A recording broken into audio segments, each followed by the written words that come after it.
Super Saravana ஸ்டோர்ஸ்ல December 16 இருந்து ஜனவரி 15 வரைக்கும் ஒவ்வொரு பிரான்ச்லயும் ஒரு கஸ்டமருக்கு ₹1,00,000 மதிப்பு உள்ள தங்க நகை பண்டிகை பரிசு. எல்லாருமே இந்த மேடைக்கு அழைக்கப்பட்டவர்கள், அதுவும் பூவுலகின் நண்பர்கள் அவர்களால் அழைக்கப்படுகிறார்கள் என்று சொன்னால், இந்த விடயத்தை குறித்து பேசுகின்றவர்கள் கருத்தரங்கிலே எப்படி பேச வேண்டும் என்பதை அவர்கள் அதிலே நிபுணத்துவம் பெற்றவர்களாக, இந்த விஷயங்களை முழுவதுமாக உள்வாங்கியவர்களாக தேர்வு செய்துதான் அழைப்பார்கள். அப்படி இந்த கருத்தை ஒன்றிய அரசு கொண்டு வந்திருக்கிற இந்த விதை சட்டம் எவ்வளவு மோசமானது, இது எப்படி கார்ப்பரேட் பெரும் முதலாளிகளுக்கும் மான்சன் போன்ற பெரும் நிறுவனங்களுக்கும் எதிர்காலத்தில் நம்முடைய விவசாயிகளிடமிருந்து அந்த உரிமையை பறித்து தனதாக்கி அதற்கு கிராம் கணக்கிலே விலைகளை நிர்ணயம் செய்து மீண்டும் அதை நம்மிடத்தில் விற்பனை செய்து மீண்டும் விற்பனை செய்கின்ற விதை கூட மீண்டும் விதைக்காத வண்ணம் அதற்கான மலட்டுத்தன்மையை ஏற்படுத்தி அது மிகப்பெரிய உலகளாவிய வணிகமாக மாற்றி வருகிறார்கள் என்பதை நாம் ஏற்கனவே அறிந்திருக்கிறோம். ஆக இந்த சூழலில் இன்றைக்கு நம்முடைய பாரம்பரிய விதையாக இருந்தாலும் எந்த விதைகளாக இருந்தாலும் அதை இன்றைக்கு இந்த சட்டத்தின் ஊடாக ஒருவர் ஆய்வு செய்வார் என்பதும் அதை பதிவு செய்ய வேண்டும் விவசாயிகள் அல்லது பொதுமக்கள் என்று சொல்வதும் நிச்சயமாக ஏற்றுக்கொள்ள முடியாத ஒன்று. ஆக இதை குறித்து இங்கு அமர்ந்திருக்கக்கூடிய அனைவரும் மிகச்சிறப்பாக இந்த கருத்துக்களை பேசியிருக்கிறார்கள். என்னை பொறுத்தவரையில் நண்பர் வெற்றி அவர்கள் சொன்னது போல், சட்டமன்றத்தில் தமிழ்நாட்டு மக்களுக்கும் விவசாயிகளுக்கும் மீனவர்களுக்கும் தொழிலாளர்களுக்கும் இந்த சமூகத்தில் இருக்கிற பலதரப்பட்ட மக்களுக்கு ஒன்றிய அரசு கொண்டு வருகின்ற பல்வேறு சட்டங்களை குறித்தும் ஒரு சில சட்டங்களை அதுக்கு ஆதரவான நடவடிக்கைகளை நம்முடைய தமிழக அரசும் அல்லது அரசு இயந்திரமும் அதற்கு முகம் கொடுப்பது அல்லது நடைமுறைப்படுத்துவதற்கு முயற்சிக்கின்ற போது முதல் ஆளாக தமிழக சட்டமன்றத்தில் அதை எதிர்த்து அந்த சட்டங்களை திரும்ப பெற வைத்து அல்லது அந்த சட்டங்களை ரத்து செய்வதிலே நான் மிகப்பெரிய பங்காற்றியிருக்கிறேன் என்று கருதுகிறேன். தோழர் சம்பத் அவர்களுக்கு தெரியும், தொழிலாளர் சட்டம் இங்கே இருக்கிற சிபிஎம் சிபிஐ உள்பட எல்லா முன்வரிசை தலைவர்களும் அமர்ந்திருக்கிறோம். ஆனால் ஒரு சட்டம் நிறைவேற்றப்பட்டு மாமன்ற சட்டமன்ற உறுப்பினர்களுக்கு அனுப்ப வேண்டும் என்றால் குறைந்தபட்சம் ஒரு 24 மணி நேரத்திற்கு முன்பாக அனுப்ப வேண்டும். ஆனால் அப்படி அனுப்பப்படுவதில்லை. சட்டமன்றம் கூடுவதற்கு சில மணி நேரங்களில் கணினியில் ஏற்றப்பட்டிருக்கும். எந்த சட்டமன்ற உறுப்பினரும் காலை 7 மணிக்கோ அல்லது 8 மணிக்கோ சட்டமன்றம் திறக்காது, அனுமதி கிடையாது, கணினியில் பார்க்க முடியாது. எல்லா சட்டமன்ற உறுப்பினர்களும் இமெயிலில் பார்க்க முடியாது. இப்படி தான் பல்வேறு சட்டங்கள் தமிழ்நாட்டு சட்டமன்றத்தில் தொடர்ந்து ஆண்டாண்டு காலமாக இயற்றப்பட்டு கொண்டு வருகிறது. எப்பயுமே அந்த சட்டம் ஒரு வார காலத்திற்கு முன்பாக சட்டமன்ற உறுப்பினர்களுக்கு என்ன சட்டம் வருது, என்ன சட்ட திருத்தம் இருக்குது, அதில் உட்பிரிவு என்ன, இதையெல்லாம் சொல்லணும். ஆனால் அதை எந்த ஆட்சியாளர்களும் சொல்வது இல்லை.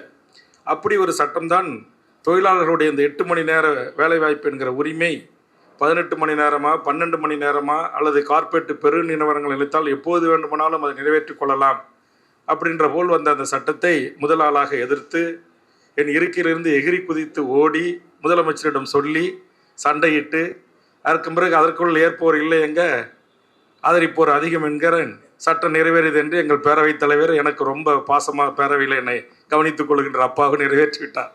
எனது அருமை பத்திரிகை நண்பர்களுக்கு தெரியும் அங்கே என்ன நடக்கிறது என்று.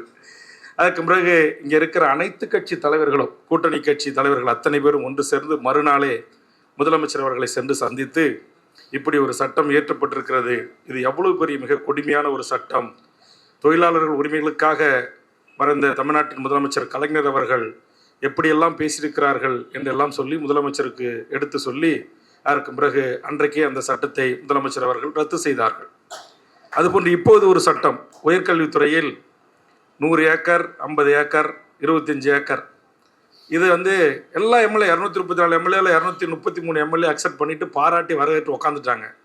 ஒற்றையாளாக எழுந்து ஏற்கனவே இங்கே தனியார் பள்ளிகள் கல்லூரிகள் இருந்து பல்கலைக்கழகம் வரையிலும் யார் படிக்கிறாங்க, எப்படி இயங்குது, எப்படி கல்வி வணிகமயமாக்கப்பட்டிருக்கு, இதில் போய் 25 ஏக்கர் இருந்தால் கூட பரவாயில்ல, ஒரு பல்கலைக்கழகம் ஆரம்பிச்சுக்கலாம் தனியார் அப்படின்னு அனுமதிக்கிறது கல்வி வளர்க்குறதுக்கு நீங்கள் கொண்டு வந்தாலும் இது ஏற்புடையதல்ல. இன்றைக்கி பெரும்பாலும் மண்ணின் மக்களாக இருக்கிற தமிழ்நாட்டில் வாழக்கூடிய மக்களுக்கு இங்கே இருக்கிற இந்த பல்கலைக்கழகங்களில் கல்வி உரிமை இல்லை. பணம் வச்சுருக்கிறவன் வெளிமாநிலத்துக்காரன் வெளிநாட்டுக்காரன் தான் படிக்கிறான். மீண்டும் இதுமாரி தனியாருக்கு தாரை வார்ப்பதற்கு அரசே இதுக்கான சட்டங்களை இயற்றி அனுமதிக்கக்கூடாது என்கிற கருத்தை ஒற்றாளாக நின்று போராடி அதற்கு பிறகு முதலமைச்சர் என்ன வேல்முருகன் இவ்வளோ சண்டை போடுறாரு, பிரச்சனை என்னன்னு என்னை அழைத்து கேட்ட பிறகு நான் விளக்கி என் நண்பர் உயர்கல்வித்துறை அமைச்சருக்கும் விளக்கிய பிறகு, அதற்கு பிறகு பேராசிரியர் பெருமக்கள், பல்வேறு அரசியல் கட்சி தலைவர்களும் அதற்கு பிறகு அறிக்கைகள் தந்த பிறகு அதையும் ஏற்றுக்கொண்டு அதையும் மாண்புமிகு தமிழ்நாடு முதலமைச்சர் அவர்கள் தற்போது ரத்து செய்திருக்கிறார்கள். என்ன விஷயம் நான் சொல்ல வந்தேன்னா, இங்கே வன்னியரசோ, அப்துல் சமூதோ, சிபிஎம்மோ, சிபிஐயோ, இன்னும் சட்டமன்றத்தில் இருக்கிற ஏனைய கட்சிகள், மதிமுகவோ, பாட்டாளி மக்கள் கட்சியோ, அண்ணன் கொங்கு ஈஸ்வரனோ, காங்கிரஸோ, எல்லாரும் நாங்கள் சொன்னால் ஏதோ குறைந்தபட்சம் எல்லாரும் போய் ஒன்றா சொன்னால் அல்லது சட்டமன்றத்தில் எழுந்து பேசி இந்த சட்டம் மக்களுக்கு விரோதமான சொன்னால் குறைந்தபட்சம் ஒரு ஜனநாயக தன்மையோடு அப்படியா, ஐயோ என் கவனத்துக்கு வரல, பரவாயில்ல வேல்முருகன் நான் பார்த்துக்கிறேன் அப்படின்னு சொல்லிட்டு உடனடியாக சம்மந்தப்பட்ட அதிகாரிகளை அழைத்து வேல்முருகன் உள்ளிட்ட கட்சிகள்லாம் கம்யூனிஸ்ட்லாம் இப்படி எதிர்க்கிறாங்களே, எல்லாரும் வந்து முறையிடுறாங்களே அப்படின்னு சொல்லி அதிகாரிகளை கடிந்து கொண்டு அப்படி எனக்கு தெரிந்து பல சட்டங்களை தமிழ்நாடு முதலமைச்சர் முத்துவேல் கருணாநிதி ஸ்டாலின் ரத்து செய்திருக்கிறார். எனக்கு திமுக அரசின் மீது நான் கடுமையான விமர்சனம் வைப்பேன், சட்டமன்றத்திலையும் வைப்பேன், மக்கள் மன்றத்திலையும் வைப்பேன், பத்திரிகையாளர்கிட்டையும் வைப்பேன். ஆனால் இது போன்ற விடயங்களை காது கொடுத்து கேட்கிற ஒரு அரசு தமிழ்நாட்டில் இருக்கிறது. ஆனால் மோடிக்கிட்ட போய் நீங்கள் யாராவது சொல்ல முடியுமா? நாடாளுமன்றத்தில் அண்ணன் திருமாவளவன் பேசினாலோ, சிபிஎம் பேசினாலோ, சிபிஐ பேசினாலோ உடனே இதில் இவ்வளோ விஷயம் இருக்கா, தப்பான ஒரு சட்டத்தை நம்ம ஏற்றிட்டோமா, அப்புறம் ரத்து பண்ணிடலான்ட்டு ஏஞ்சி ரத்து பண்ணுன்னு அறிவிப்பாரா? செய்ய மாட்டார். விவசாயிகள் போராடி உயிரை தியாகம் செய்து நூற்றுக்கணக்கான விவசாயிகள் செத்து மடிந்த பிறகு இனி டெல்லியை எந்த மாநிலம் தொடர்பு கொள்ள முடியாது அல்லது வாகனங்கள் வர முடியாது என்கிற ஒரு மிகப்பெரிய ஒரு போராட்ட வலிமையின் ஊடாகத்தான் அந்த சட்டம் ரத்து செய்யப்பட்டது. எனக்கு பெரிய கவலைன்னா, இந்த கூட்டத்தில் விவசாயிகள் பல்வேறு அமைப்பினர் பங்கெடுத்துருக்கிறீங்க. இந்த நீதிமன்றங்கள்லாம் இன்றைக்கி எப்படி போயிட்டுருக்கு பாருங்கள். ஒரு ஓஎன்சிசிக்காக போய் ஒரு போராட்டம் நடத்துனதுக்காக பிஆர் பாண்டியனுக்கு ஆயுள் தண்டனை. முதல்ல இந்த தீர்ப்பை நான் வன்மையாக கண்டிக்கிறேன். நீதிபதியாக இருந்தாலும் மக்களுக்காக போராடிய அவரை நான் ஆதரிக்கிறேன். நான் இந்த நீதிமன்றத்தையும் இந்த தீர்ப்பையும் கண்டித்து முதலில் தமிழ்நாட்டில் ஒரு அரசியல் கட்சி தலைவராக, ஒரு சட்டமன்ற உறுப்பினராக கடுமையான அறிக்கையை நான் தந்தேன். சரி, அந்த நீதிபதி அப்படி தீர்ப்பு கொடுத்தாருன்னா சரி, போராடுற நம்மள மாதிரி விவசாயிகளுக்காக, பூவுலக நண்பர்களுக்காக அல்லது எஸ்சி எஸ்டி வன்கொடுமை வழக்குக்காக அதை ஏன் நடைமுறைப்படுத்தவில்லை, இந்த சட்டத்தையே நீ உடனடியாக எக்ஸிக்யூட் பண்ணலன்னு கேட்ட ஒரு நீதிபதியை சசுன்னு போயிடுறாங்க இன்னொரு நீதிமன்றம். எப்படி இருக்கு பாருங்க. இங்க நம்மள மாதிரி மக்களுக்கு தீர்ப்பு சொல்ற நீதிபதி பணியில் இருக்கக்கூடாது. கார்பரேட் பெரு நிறுவனங்களும் ஓஎன்சிசியோ, ஹைட்ரோ கார்பனையும், மீத்தேன் திட்டத்தை எதிர்த்து போராடிய பாண்டியன் போன்றவர்கள் அல்லது விவசாய சங்கங்கள் இல்லை பூவுலகின் நண்பர்கள் போன்றவர்கள், நீங்களாம் மக்களோட சேர்ந்து இயக்கம் நடத்தக்கூடாது, நீங்கள் ஜெயிலில் தான் இருக்கணும். ஏதோ வெற்றி செல்வம் வழக்கறிஞரை விட்டு வச்சிருக்கிறாங்க. நம்ம பூவுலக நண்பர்கள் சுந்தராஜை ஏதோ மாநில அரசில் ஏதோ ஒரு மக்கள் சார்ந்த விடயத்திற்காக, சுற்றுச்சூழல் காலநிலை மாற்றத்திற்காக ஒரு ஆலோசனை குழு உறுப்பினராக இருக்கிறாரு. இன்னொரு சுந்தராஜன் வழக்கறிஞராக இருக்கிறாரு. அதனால் இவங்கெல்லாம் விட்டு வச்சிருக்கிறாங்க.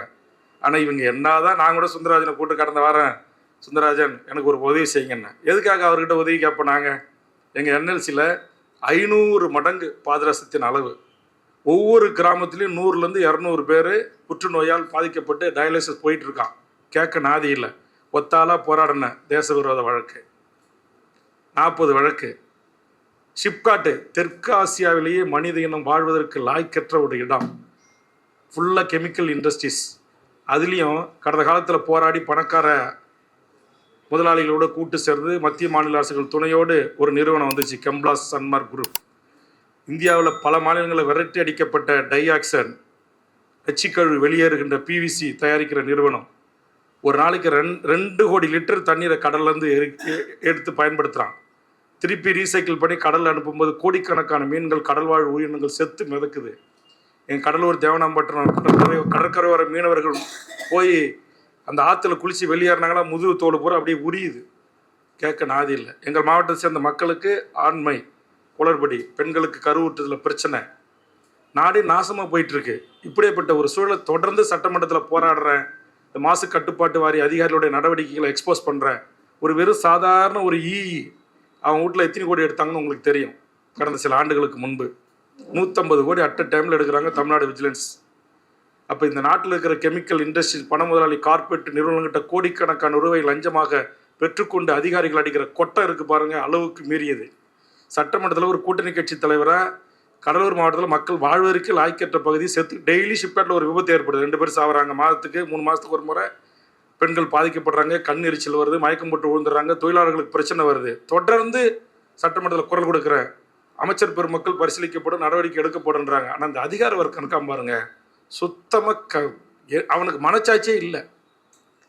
இவன் நாங்கள் எதிர்த்து போராடிட்டு இருக்கிறோம். ஆனால் இன்னைக்கு என்ன செய்யறான் கெம்பிளாஸ்ட்னா, கொடுமை இங்கே கூட பூலகி நம்பிட்டு நான் கேட்டுக்கொண்டதுக்கு என்னங்க அறிக்கை ஒன்று கொடுத்துருக்குறாங்க. தமிழ்நாட்டில் இதான் புதுசு. அரை மணி நேரத்தில் ஒரு கருத்து கணிப்பு. கெம்பிளாஸ்ட் ஒரு நிறுவனம் பிவிசி யூனிட்டுக்கு அரை மணி நேரம் கடல் நீரை எடுத்து அது 2 கோடி லிட்டர் எடுக்கிறதுக்கு கடற்கரை மீனவர்கிட்ட அடுத்த அரை மணி நேரத்தில் ஒரே நாளில் 2 கருத்து கேட்பு கூட்டம் கேட்டால், நான் தொடர்பு கொண்டு சில உயரதிகள்கிட்ட பேசினேன். உங்களுக்குலாம் எந்த உலகத்தில் இருக்கீங்க நீங்கள்? அந்த சட்டத்தை சட்டமன்றத்தில் ஏற்று நான் தான் பேசினேன். அவர் எனக்கு அறிவுரை சொல்கிறார். இதை கூட உங்ககிட்டலாம் கேட்கணுன்னு அவசியம் இல்லை, ஏதோ நாங்கள் கேட்குறோம்.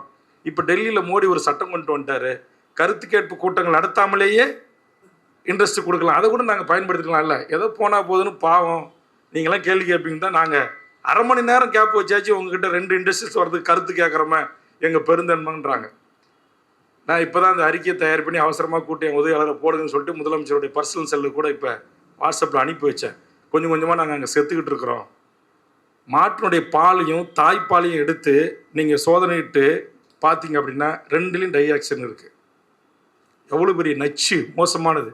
நான் உண்மைக்கு மாறான தகவலை சொல்லலை. வெற்றிக்கு தெரிஞ்சிருக்கும், சுந்தரராஜன் அவர்களுக்கு தெரிஞ்சிருக்கும். கடலூர் ஷிப்காட்டில் இருக்கிற இண்டஸ்ட்ரியில் அங்கே உயிர் கொல்லி எல்லாம் இளநீர் என்பது உடம்புக்கு சூட்டை தணிக்கிற ஒரு பானம், இயற்கை கொடுத்த வரம் நமக்கு. ஆனால் எங்கூர் ஷிப்காட்டில் இருக்கிற பல 30க்கும் மேற்பட்ட கிராமங்களில் இருக்கிற இளநீர் சுத்தம் செய்யப்பட்ட விஷ நீர். நீங்கள் பித்தளை, கவரிங்கி, தங்க நகை எல்லாமே அப்படியே போய் பார்த்தீங்கன்னா பூத்துரும். இந்த ஷிப்காட் நீங்கள் கடலூர்லேருந்து சிதம்பரம் ரோட்டை கிராஸ் பண்ணிங்கன்னா புதிய நபர்கள் யாராச்சும் போனீங்கன்னா தலை சுத்தல் வரும், வாந்தி வரும், மயக்கம் வரும். நானும் என்னுடைய அத்தனை அதிகாரி என்னுடைய 40 ஆண்டுகள் அரசியல் வாழ்வில் பல கமிட்டியினுடைய தலைவராக இருந்து கலெக்டர், மாசு கட்டுப்பாட்டு அதிகாரிகள் எல்லாரையும் கூட்டுக்கிட்டு போய் அதை பார்வையிட்டு இதெல்லாம் மாற்றி அமைங்க என்ன சொல்லி பார்த்துட்டேன். வேல்முருகன் ரொம்ப அடங்க மாட்டேன்றான். இவனை எப்படி கவனிக்கணும் இல்லை எப்படி காலி பண்ணணும்னு தான் பார்க்குறான். இப்படிப்பட்ட கொடுமைகள் நடந்துருக்குது. ஆக இப்போ வருத்தம் என்ன செய்தி சொல்ல வந்தேன்னா, இப்போ எதோ முதலமைச்சர் கவனத்துக்கு சொல்லியிருக்கேன். பூலகி நண்பர்கள் மற்ற கட்சி தலைவர்கள்லாம் கூட இப்போ வேண்டுகோள் வைத்தேன். எல்லா தலைவர்களுக்கும் அந்த அறிக்கையை பூலகின் அறிக்கையை அனுப்பிச்சிருக்கேன். என்னுடைய அறிக்கையை அனுப்பிச்சு தயவு செய்து இதை உடனடியாக தடுத்து நிறுத்துங்கண்ணே. அதே மாதிரி சுந்தரராஜன் வந்தார் என்கிட்ட, பேராசிரியர்கிட்ட, விடுதலை சிறுத்தை எல்லாட்டி வந்து வடசென்னையில் கொண்டு வர்ற திட்டத்திற்கு கருத்து கேட்பு கூட்டத்துக்கு நிறுத்த சொல்லுங்கள் எம்எல்ஏனர். எல்லா எம்எல்ஏக்களையும் திரட்டிக்கிட்டு போய் சிஎம்கிட்ட சொன்னேன். இந்தமாரி நேர்மையான அமைப்பு, நியாயமான அமைப்பு, காசு போனால் இதுக்கெல்லாம் ஆசைப்படாதவங்க, உண்மை இளைஞர்கள் கூடி இந்த அமைப்பை நடத்துகிறாங்க, அவங்ககிட்டருந்து இப்படி ஒரு கோரிக்கை வந்திருக்கு, முதலமைச்சரை கொஞ்சம் தள்ளி வைங்க அப்படின்னேன். அப்படியே வேல்முருகன் சரி நீங்கள் சொல்கிறீங்க, கூட்டு உடனே சீஃப் செக்ரட்டரிஸ் கூட்டு வேல்முருகன் வந்து முறையிடுறாரு, தள்ளி வைங்கன்னாங்க. தள்ளி வச்சாங்க. 2வது முறை தள்ளி வைங்கினார். 2வது முறையும் தள்ளி வச்சாங்க. 3வது முறை அதிகாரிகள், அங்கே தான் அதிகாரிகள் ஒரு நாட்டுடைய அமைச்சரை, ஒரு நாட்டுடைய முதலமைச்சரை அவர்கள் அவர் வழிக்கு கொண்டு போகிறார்கள். முடியல எங்களால். இது போன்று பல விடயங்களை என்னால் சொல்ல முடியும். அந்த செய்யூரில் குண்டாஸ் போட்டாங்க. நான் வீடியோ பர்சனலாக முதலமைச்சர் செல்லுக்கு வீடியோ எடுத்து அனுப்பி, இது உங்கள் கவனத்துக்கு வந்திருக்கா, இப்படி போடுறாங்களே நியாயமா, உங்கள் மேடையில் இருந்து உங்கள் அரசு வருவதற்காக பேசிய ஒருவர் அப்படின்னு சொன்னேன். எனக்கு உடனே சைலண்ட் பண்ணிடுங்க. அவர் எனக்கு என் கவனத்துக்கு வரலன்னு சொல்லிட்டு உடனே அதை ரத்து பண்ணார். இப்போ பரந்தூரில் போராடிட்டு இருக்காங்க. நாங்கள் என்எல்சியில் நிலம் கொடுத்தவங்க போராடுறோம். தமிழ்நாடு முழுக்க மக்களுடைய வலிகளை, வேதனைகளை இன்றைக்கி பார்த்தா, இப்போ கூட சேனாதிபதி அவர் சொல்லிட்டு எதுக்கு போகிறாருன்னா, திருப்பூரில் ஃபுல்லாக கொண்டு வந்து கழிவுகளை குப்பையை கொட்டுறாங்க, மக்கள் போராடுறாங்க, 1000 போலீஸை போட்டு அந்த மக்களை பிடிச்சி எஃப்ஐஆர் போடுறாங்க. அப்போ எனக்கு வருத்தம் என்னென்னா, ஒரு சில அதிகாரிகள் டெல்லிக்கு தான் பயப்படுறான், கவர்னர் மாளிகை தான் பயப்படுறான். இந்த மக்களால் தேர்ந்தெடுக்கப்பட்ட அமைச்சரவைக்கோ, இந்த மக்களால் தேர்ந்தெடுக்கப்பட்ட முதலமைச்சருக்கோ அவன் விசுவாசம் காட்டுவதை விட நன்றி உணர்வனாக இருப்பதை காட்டிலும் அங்கே டெல்லிக்கு அச்சப்படுவனாக இருக்கிறான். என்ன சொல்லப்போனால் இப்போலாம் சங்கி அதிகாரிகள் எங்கே பார்த்தாலும் வந்துட்டான். நீதிமன்றத்திலே உட்காந்துக்கிட்டு பகிரங்கமாக இன்னைக்கு சுவாமிநாதன் என்று இன்னைக்கு வன்னியரசு குறிப்பிட்ட அந்த நீதிபதி சொல்லியிருக்காரு, மனு நீதி பிரகாரம் ஆட்சி நடத்துங்கன்னு அறிவுரை சொல்லியிருக்கிறார்.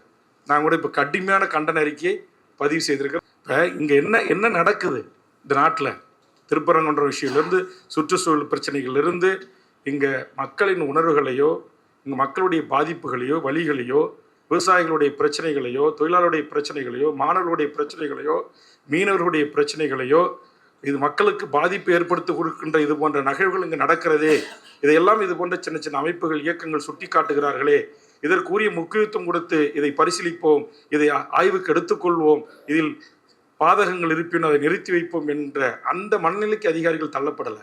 அவங்க எல்லாம் பெரும் முதலாளிகள், கார்ப்பரேட் நிறுவனங்களுக்கு ஆதரவாக போராடுகின்ற மக்களை குண்டர் தடுப்பு சட்டத்தில் போடுவதும், தேச விரோத வழக்கில் போடுவதும், தேசிய பாதுகாப்பு சட்டத்தில் கைது செய்வதும் இதுதான் இந்த மண்ணில் நீடித்து கொண்டிருக்கிறது.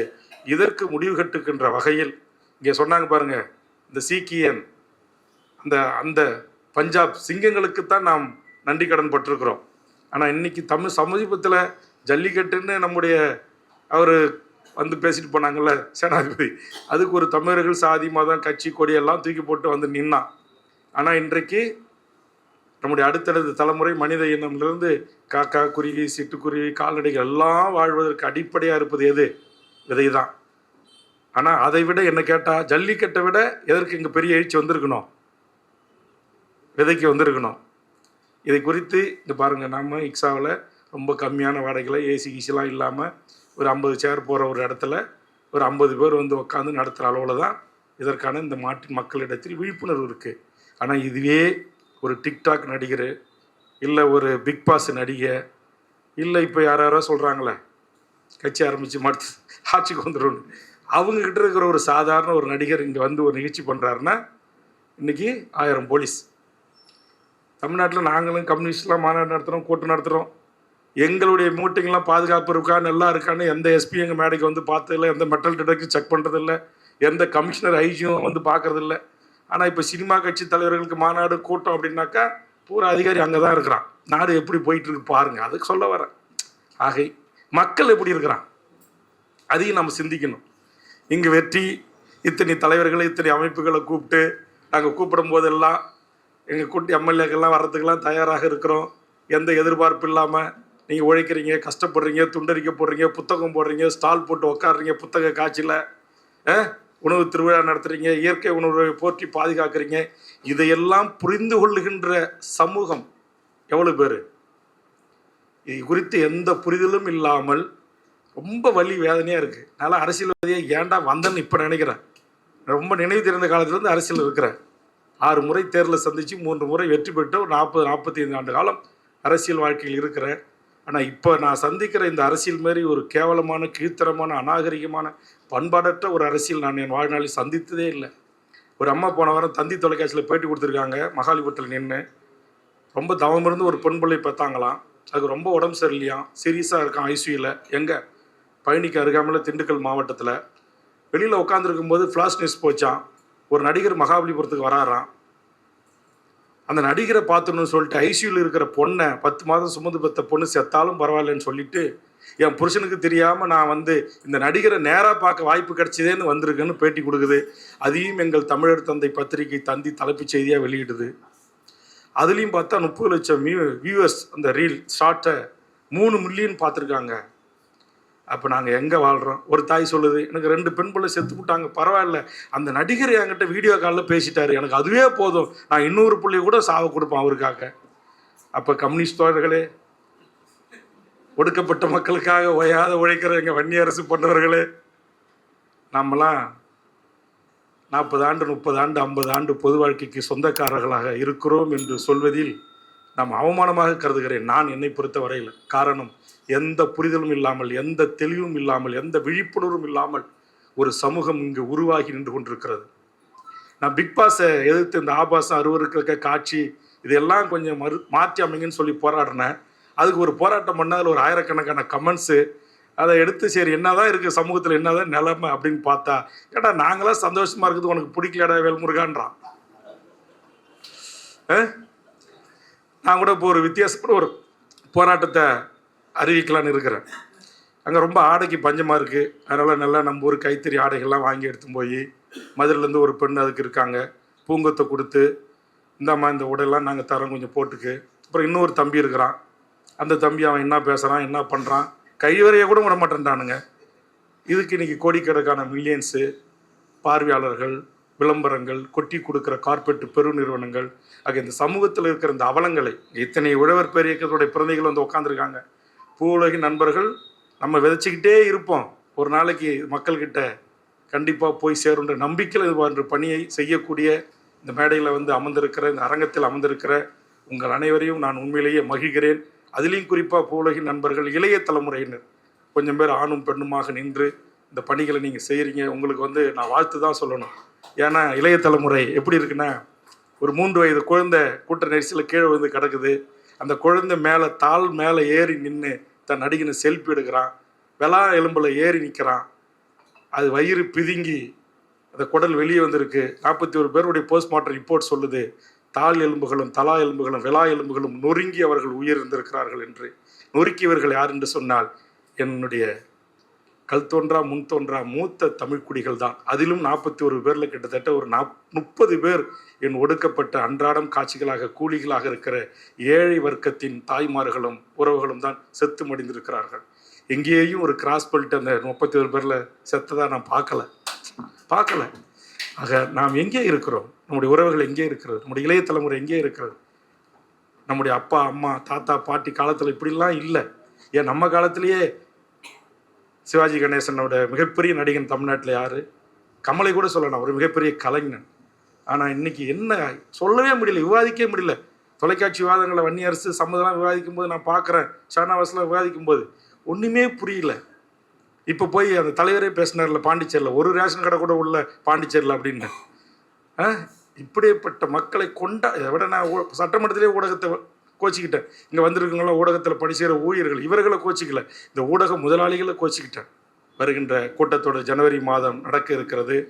இந்த கூட்டத்தொடரில் கண்டிப்பாக எப்படி நம்முடைய புதிய கல்விக் கொள்கையை ஒன்றிய அரசு இயற்றினாலும் கூட, சட்டத்தை நிறைவேற்றினாலும் 2 அவைகளில் தமிழ்நாட்டில் நடைமுறைப்படுத்த மாட்டேன் என்று துணிந்து அந்த காவிக் கொள்கைக்கு எதிராக தமிழ்நாடு முதலமைச்சர் நின்றாரோ, அதுபோன்று இந்த விதை திருத்த சட்டத்தை தமிழ்நாட்டில் நாங்கள் ஏற்றுக்கொள்ள மாட்டோம், இதை அனுமதிக்க முடியாது, இதை நாங்கள் எதிர்ப்போம், அல்லது எங்கள் 40 நாடாளுமன்ற உறுப்பினர்களும் சேர்ந்து இதை திரும்ப பெற வைப்போம் என்கிற உறுதிமொழியை தருகின்ற வகையில் ஒத்த கருத்துள்ள முன்வரிசு தலைவர்களோடு பூவுலகின் குரலாய், இந்த உழவர் பேர் இயக்கங்களின் குரலாக நிச்சயம் நம்மாழ்வரை சுமந்து எத்தனையோ இளைஞர்கள் தனிப்பட்ட முறையில் இது போன்ற பணிகளை செய்து கொண்டிருக்கிறார்களே, அவர்களுடைய அந்த நல்ல எண்ணத்தை பாராட்டுகின்ற வகையில், போற்றுகின்ற வகையில் உங்களின் பின்னால் தமிழக வாழ்வுரிமை கட்சியும் இருப்போம் என்பதை தெரிவித்து, தொடர்ந்து 15 ஆண்டுகளாக தமிழ் சமூகத்தின் வாழ்வுரிமைக்காக சுமார் 150 அரசியல் கட்சி அமைப்புகள் இயக்கங்களை ஒருங்கிணைத்து தமிழர் வாழ்வுரிமை கூட்டமைப்பை நடத்துகிறோம்.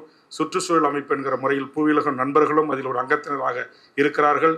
தேவை ஏற்பட்டால் அத்தனை அமைப்புகளையும் இயக்கங்களையும் ஒன்று திரட்டி நிச்சயமாக இந்த 15 ஆண்டுகளாக தமிழ் சமூகத்தின் வாழ்வுரிமை சிக்கல்களுக்காக மிகப்பெரிய போராட்டங்களை முன்னெடுப்பது போல் தேவைப்பட்டால் ஒன்றிய அரசுகளின் இந்த சட்டங்களுக்கு எதிராகவும் தமிழ்நாடு அரசும் தமிழக முதலமைச்சரும் இதற்கு எதிராக சரியான முடிவை எடுக்க வேண்டும் என்கிற வலியுறுத்தியும் போராட்டங்களை முன்னெடுப்போம் என்பதையும் தெரிவித்து, பரவாயில்ல அதிகமாக இருக்கைகள் காலி இல்லை, ஆனால் வந்திருக்கிற விரல் விட்டு எண்ணக்கூடிய கூட்டமாக இருந்தாலும் அறிவு சார்ந்து இந்த மண்ணையும் மக்களையும் மொழியையும் இனத்தையும் இயற்கையும் காற்றையும் நேசிக்கின்ற ஒரு நல்ல கூட்டத்தில் கலந்து கொள்கின்ற மனநிறைவோடு வாய்ப்புக்கு நன்றி கூறி நிறைவு செய்கிறேன். நன்றி, வணக்கம். சூப்பர் சரவணா ஸ்டோர்ஸ்ல டிசம்பர் 16 இருந்து ஜனவரி 15 வரைக்கும் ஒவ்வொரு பிரான்ச்லயும் ஒரு கஸ்டமருக்கு ₹1,00,000 மதிப்பு உள்ள தங்க நகை பண்டிகை பரிசு. மின்னம்பலம்.com தமிழின் முதல் மொபைல் பத்திரிகை.